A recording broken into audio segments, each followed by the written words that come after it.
Episode 4? 4, I think, right? You see this? You know what these are? Yeah. I'm not, and this is not an ad, but this is the Fix, what do they call them? Fix Dessert Chocolatier. You can finally buy them. Well, you can only, and this is wild, and you know the secret, I think the secret to making a successful product, one of the secrets, besides having a good product, is giving the idea that it's limited and that you can't get it all the time. I don't know if you know, like McDonald's, they do certain food items you can't get year round. Like, I don't know if they do it here so much, but like in the US, like they have the Shamrock Shake, which I think only comes around St. Patrick's Day. So it's this green shake and people go crazy for it. And it's not like they couldn't make it year round, but they purposefully give it the idea of being limited and for a limited time only. You can only get it now, and people flock to do that. So what they do you know what they do? You can only order certain hours of the day, just for a few, like a window, a certain window of time. You can order it, and it'll be delivered to you. So what times can you buy it? I want to say it's like 1 p.m. to 4 p.m. or something. Really? Yeah. And so Eve, this is not for me because I don't eat chocolate. Eve asked me to do it. I think she wants to do some social media thing. And so, as my wife, by the way, if you don't know who Eve is. And so I ordered it. It's that Kunafa chocolate. So that's what it is. I don't know if you are familiar with it. I grew up with Kunafa. And to see it mixed in a chocolate bar, it's revolutionary. Like, Did no one ever think of doing this? Seems like it's a pretty simple thing. It does, but put chocolate on anything, success, right? You know they ran out of pistachios? I heard that supposedly, and it's not just this company, because so many companies now are ripping this thing off. Yeah. You go to any convenience store now, and there's like 10 different chocolate bars claiming to be the Dubai chocolate bar. And so, yeah, I saw like there's a shortage of pistachios or whatever. So I don't know. Sure, it's totally true. I'm sure that's not just a marketing scheme for the pistachio industry to charge more for their pistachios. Or it could just be the tariffs. I don't know if you know much about the tariffs going on in the United States. I've seen that. Everything's more expensive. Anyway, yeah. But yeah, that's that chocolate bar was, you know how much it is? Oh, how much is it now? 70-something dirhams for one bar, dude. What? And if you're listening outside the UAE, that's like, it's pretty close to $20 a chocolate bar, which is by far the most I've ever spent on a candy. So, yeah. See, I'll go for the rip-offs now. Like, it's not too much of a difference. I asked Adam to be ready for some athletics today. Yeah. He has no idea. I'm curious. He has no idea. We'll do that at the end because I think you're going to be done. You're going to be kind of toasted. Oh, really? Yeah, I don't want you to. I just came back from the gym, Brent. Did you do a workout? I just did boxing sparring. I was getting hit in the head. Like, I was like full on. Full workout. Yeah, proper. This could be tough. So I have a bit of a challenge for you, but we'll do it at the end. Okay. Again. And I kind of want to start doing lives. I don't know where to do it. I don't know if to do it on the Virgin Instagram, the Virgin YouTube. We got to build our YouTube numbers. Yeah. Virgin, and this is kind of behind the scenes stuff, but Virgin doesn't really do anything on YouTube. And I feel like we need to start doing YouTube stuff. And that's part of this podcast.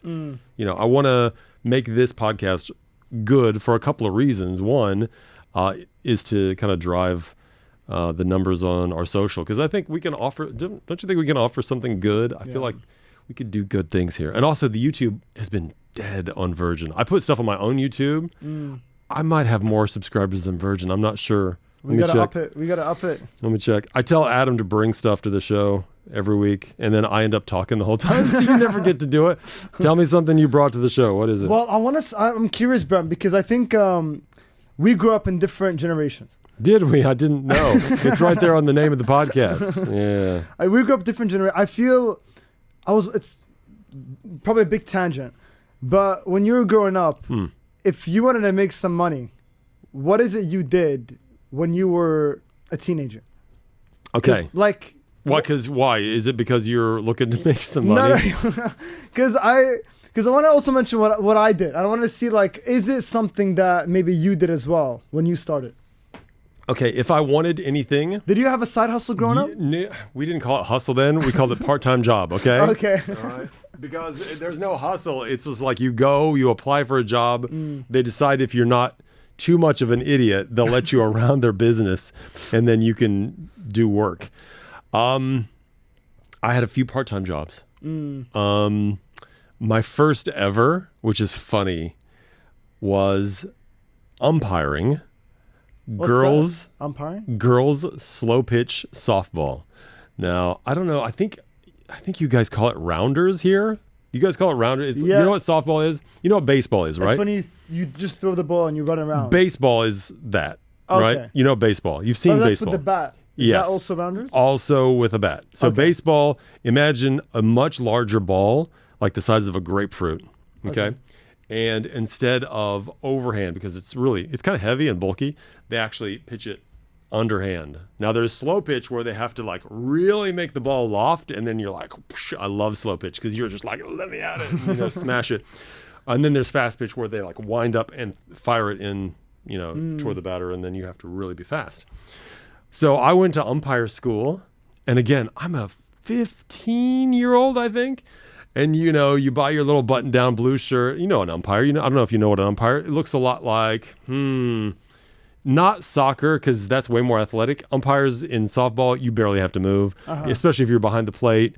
And not a lot of people know this sport, but I learned the rules of this sport, and then I would go different towns around where I grew up.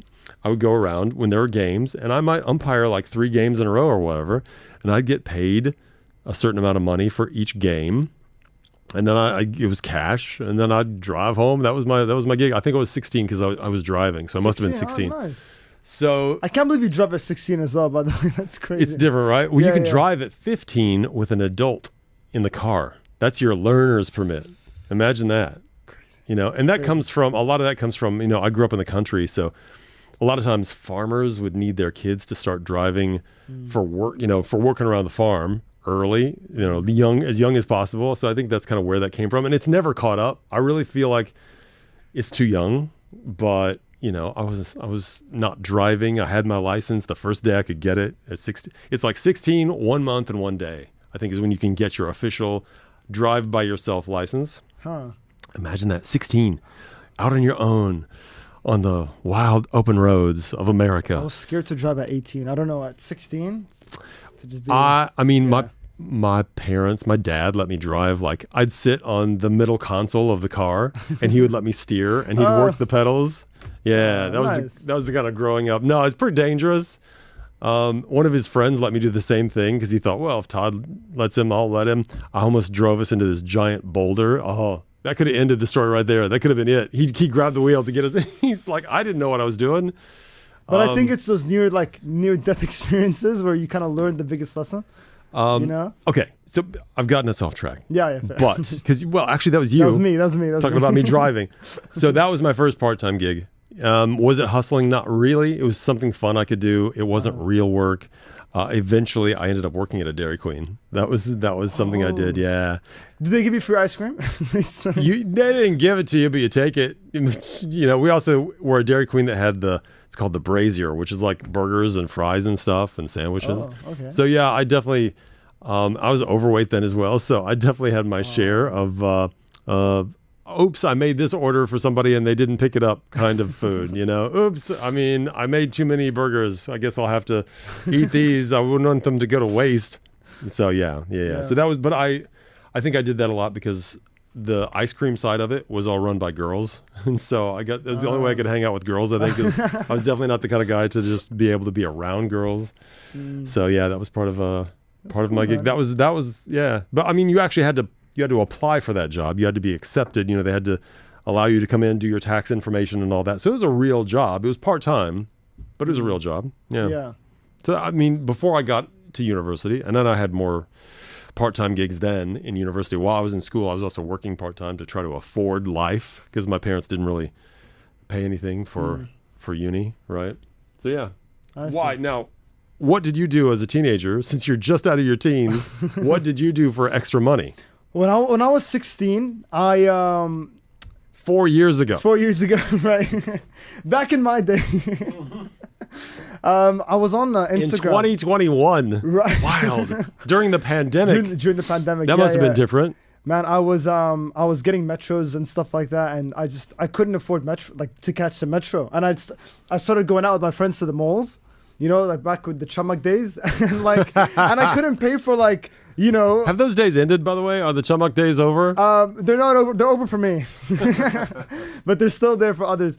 But like I just couldn't afford to go out anymore. And when I mean go out, I mean go pay for my Knoll card, go buy a Hardee's, or you know what? Like I just couldn't pay for stuff. So I just looked up side hustles in 2021. You Googled it. I Googled, looked, I TikToked it actually. Okay.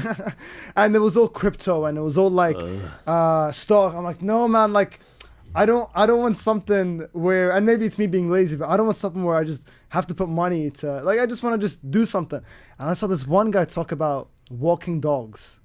And so I printed 100 flyers. And I will walk your dog for 20 dirhams an hour. And I just like put them on each door. And at one point I had like 10 different clients and I was walking these dogs and I got sick of it, Brent. I got so sick of it, man, because like I was making enough money to catch the metro and go out, and I was like, okay, but I have to walk these dogs for hours every morning. And I was sick of it. So I raised my price to 100 an hour. Whoever stays, stays. If they go, they go. And, Okay, I like one client stayed. Wow. And I was so happy. Because I was happy to walk this dog in the morning. I'm like, look, I don't need to spend 4 hours walking dogs in the morning. I can just spend one. And I'm making the same amount of money. And I was like, and that was it. That's smart business. And that I was like it. And then the funny thing is, once that client left, I got the job on Virgin Radio. So That was the bridge. so it was a perfect bridge. Dog walking was your bridge from teens to adulthood. That's good, though. That's good business. Hey, I see people walking like 4 or 5 dogs at the same time. Yeah. I think they're making decent money. My dogs would always fight with each other. So I was too small to push them away. So What kind of dogs was were trying you to get walking? Were they They're big dogs? Yeah. Yeah. And you know also what's interesting about that? There was this one family who they let their kids walk with me. And I got to the point where their kids started wanting to walk the dogs. And So you're not doing the job anymore. I You're didn't just really do walking it with anymore, kids. but the mom and the dad just wanted me to be around the kids. Yeah. Oh, he's a good influence. Right. So, and then at one point, they gave away their dog. And they wanted to pay me to hang around their kids. And I was like, I'm sorry, I can't do that. Because I felt guilty. Like, unless the kids know I'm being paid to hang out with them, I don't want to do it. I feel like it's weird. You know, like... You're also babysitting, though, so I feel like you're not just dog walking, you're babysitting, so you should have charged more for that. Yeah. But I think they were taking advantage of you. They were. I was 16. Yeah. I guess I'd take anything. Yeah. So how much crypto did you end up buying? Well, I got into that like after I'm not surprised. I got a salary. What do you After I have? was like, okay. Do you have some crypto? I do now. Yeah. How much? Should I say? Yeah. I've got Well, like, I mean, if you're comfortable, you don't have to, but if you're comfortable. I've got. Is it Bitcoin? Ethereum? Okay, I'm holding a lot of Ethereum. Okay. And I'm holding a little bit of Bitcoin, and I'm holding quite a bit of XRP. Okay. So that's, I'm just holding it because I bought during the crash. I don't, non-financial advice. This might lose me money, and I'm just taking the risk. How many XRP do you have? I need to check these. I need to check. Check. Because I'm curious, because right now, one XRP is $2.52. That's real close to 10 dirhams. I've got like 15,000 dirhams of XRP. Wow. Yeah, or 12 to 15,000. And then I want to know Bitcoin, Ethereum. Tell me. Ethereum, I've got like, I said I wouldn't mention it, but you don't have to. You don't if you don't want to. Ethereum, I've got like another 15K. Okay. And for Bitcoin, I've got probably 3 or 4. And you're just holding it. I'm just holding. I bought during the crash. 3 or 4K. I'm already. Oh yeah. I'm already up I'm already up, but like then it crashed again. You never know. It could have gone down right this moment. That's the craziest thing about crypto is the. But I bought during the big crash. Like I bought like there was a proper one in August of 2024. Yep. And but anyway, I'm not too into this crypto and stocks world. I'm just someone who, if I have money lying around, I want it to at least be doing something, you know. And so I'm not rich enough to buy a property yet. So I'll throw it in crypto. Bitcoin is it's over $100,000 again. Do you have money in crypto? No, I don't have it. I don't believe. I mean, I don't want to say I don't believe in it. I don't. It's nothing. It's a scam, dude. It's a scam. It is. It's not, man. I mean, I know that people only put the value of whatever money is worth. You know, if you believe in it, that's what it's worth, right? It's like me saying, these headphones are, you know, I want to sell these to you. How much are you willing to pay? Whatever you're willing to pay is how much it's worth, right? I get it, but maybe you don't want it. It's worthless, right? I don't want it. So it's like Bitcoin's worth. I know some people want it, and so they put this big value on it. My problem is the energy that it costs to make these crypto coins. And I feel like I can't say the word S coins, you know what I'm saying? Oh yeah. The S coins. Yeah. The brown word coins. That's so bad for everybody because people. It's exactly what pump and dump is. Yeah, it's pump and dump. Yeah. It's like, hey, this is the new sparkly S coin that we're selling you. Yeah. Although they didn't call it an S coin, they say this is the best new crypto, whatever. And then they try to get that value up, and then the people who create it just get out, and then everybody else is left holding the bag. That is the definition of a pyramid scheme. Get everybody in. After you're already in, and then I'm going to make so much money. And it's just a scam, and it makes me sad and angry a little bit. And I feel like Bitcoin doesn't do anything. It doesn't make the world a better place. Well, I think it does. How does it make the world a better place? Look, I'll just give for me, the number one utility I see with crypto in general is the ability to send someone a large amount of money without going through all the bank negotiations. Yeah, you know who likes to do that? Criminals. Yeah, exactly. No paper trail, right? Yeah, it's changing the way money flows. It's a big change. I'll say it is. And it's not controlled by anybody. Right. There's no middleman. I want a middleman. I need I'm just jealous that I didn't get in on big. Did we talk about this? I think we talked about this. If you bought Bitcoin 10 years ago, it was like 1,000 dirhams a coin. I think we just talked about this. And now it's 300 something thousand. What is that? 30,000 times your money if you would have just held from 2015. I am jealous, but at the same time, I don't want to be a part of it. Sometimes I think, I'll just throw in some money and just invest when it's low, if it ever does. It's not if, it will crash again, right? Yeah. You just have to ride the wave, baby. And it's like, I don't want to live that life. And I see people who live that life are really stressed out. It's true. Some people put in too much and then, they're, as they say, over leveraged. And then that's when that's when the ulcers start coming. That's when you start having high blood pressure. It's like, that's not me. I don't want stress. I don't want to be checking my phone. When I first invested, I was checking my phone every 5 minutes. All the time. And I'm like, I don't want to do that. I just want to, when it crashed, I just put some money in. I haven't checked in 3 months. That's a good idea. Haven't checked in 3 months. I like that kind because that means it's money that you don't need. And as long as you're willing to lose it all, it's fine. You're never going to be super disappointed because you're probably not going to lose it all. Yeah. I don't know about, the latest Atom coin or whatever. you may have some issues. By the way, this should be called I'm Not Your Accountant because I don't give financial advice. That is not me. Yeah, me neither. But I just wanted to, I don't know. I just speak my piece about Bitcoin because you brought it up and crypto. It's tough for me. Brent, I'm gonna change your mind on that. One day I'll change your mind on crypto. One day. I don't know. I don't know if I need my mind changed. I think I will. One day, when Bitcoin goes crazy, everything goes crazy, I'll buy you that Spider-Man comic with that money. Amazing Fantasy 15. That's at a value of $20,000. I had another offer today. It was just today. $23,000. For Amazing Fantasy 15. I don't know how you buy comics for that much, Brent. How do you buy nothing for as much as you buy? What do you mean? You've got 35,000 dirhams wrapped up. That's about $10,000 in nothing in crypto, which is nothing. Literally, show me your crypto. Show it to me. You can't because it's not physical. Yeah. It's just a number out in somebody's, number ocean, and you can't just go and grab. You could turn it into real money. Yeah. Then you can show me something. But then guess what? You actually are just showing me money, not crypto. Yeah. Anyway, and that's the thing. Yeah, I have a pretty significant collection of vintage toys, and even the T-shirts and sneakers. Sneakers, not so much. They don't resell well. I didn't get into it for resale. Yeah. I didn't get to any of this for resale. But comic books are one of those things, especially Golden Age stuff from the 40s and 50s. That stuff maintains and actually raises in value. When I finally want to get out of it, when I'm older, it'll be worth more, and I'm fine with that. But it's actually something I enjoy. I can't see myself enjoying crypto. I'd be just like you, just checking the phone, because that's fun, right? Yeah. People use Robinhood, I think, which is an app to do stocks and also crypto. And, I think it would be fun, except when it's not fun, when you start losing money. Not that you're going to lose money. I'm not a finance guy, so I don't know what I'm doing. I've heard too many people go to the felt, like to go from having a great day, then suddenly they have no money, and then they're like, well, got to rebuild again. That just sounds like a game I don't want to play. What do you spend most of your money on? Right now, life is expensive, dude. I pay rent one check a year. So I don't know how your parents or whatever. I'm blessed, man. I live with my dad and my brothers. I know. Which is great. Hey, I did that until I was 17, and then I had to go to university, and then I was like, bye, I'm never coming back, right? And I never did. Is that rent one check a year? Like, do you...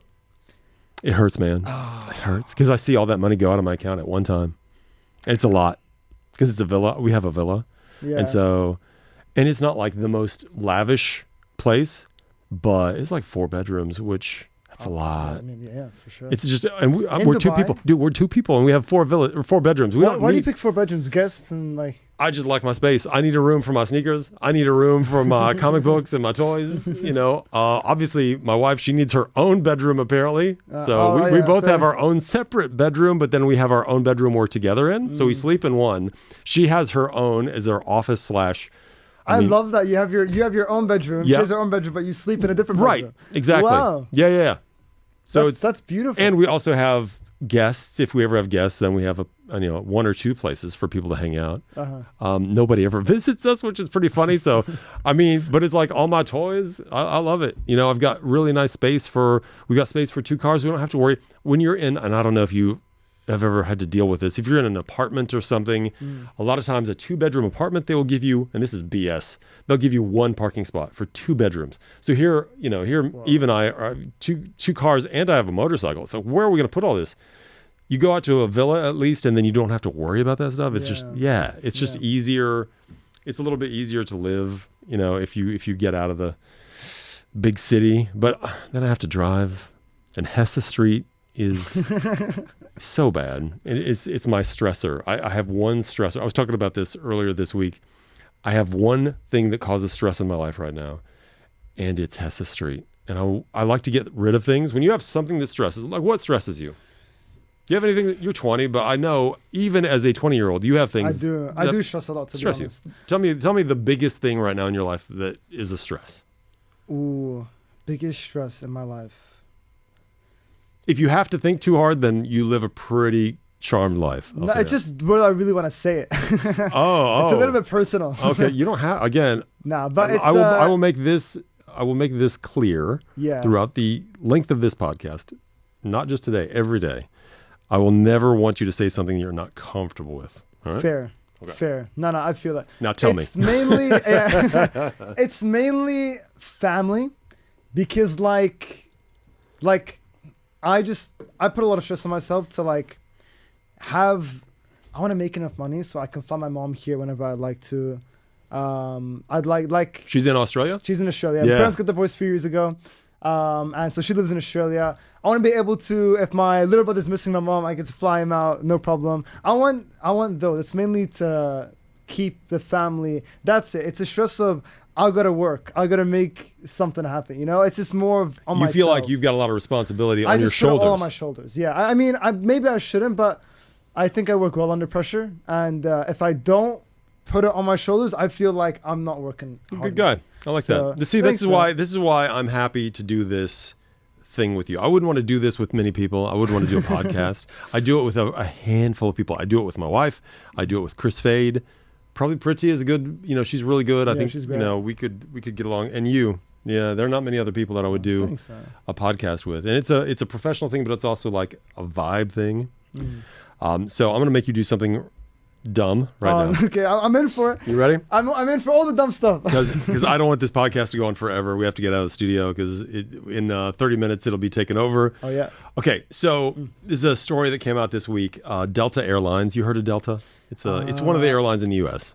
Yes, I did. They're not here. I heard of Delta because they kicked off an MMA fighter off of it. I don't know if you know the story. Yeah. I know the story too. Yeah. So there was an open first class seat. Okay. And one of the flight attendants, they decided, okay, we're going to have anybody who wants to enter this competition, a push-up competition for whoever can do the most push-ups. They get the first class seat. Now. Ooh. Yeah. What? Right, yeah. So the winner, and I don't know, is that fair? Because it's a strength thing. It's kind of not fair. I'm surprised nobody complained. but nobody complained. They got around a group right there at the gate, which is pretty funny. I love that. Yeah. This sounds like a radio bit, right? It sounds like something we do for one of our appearances, because I have many times. So what I want you to do is try to beat the first class winner. If I know the number, it pushes me more. But Okay. do you want me to know the number? No, Or if it pushes you more, do I want you to know that? That's a good question.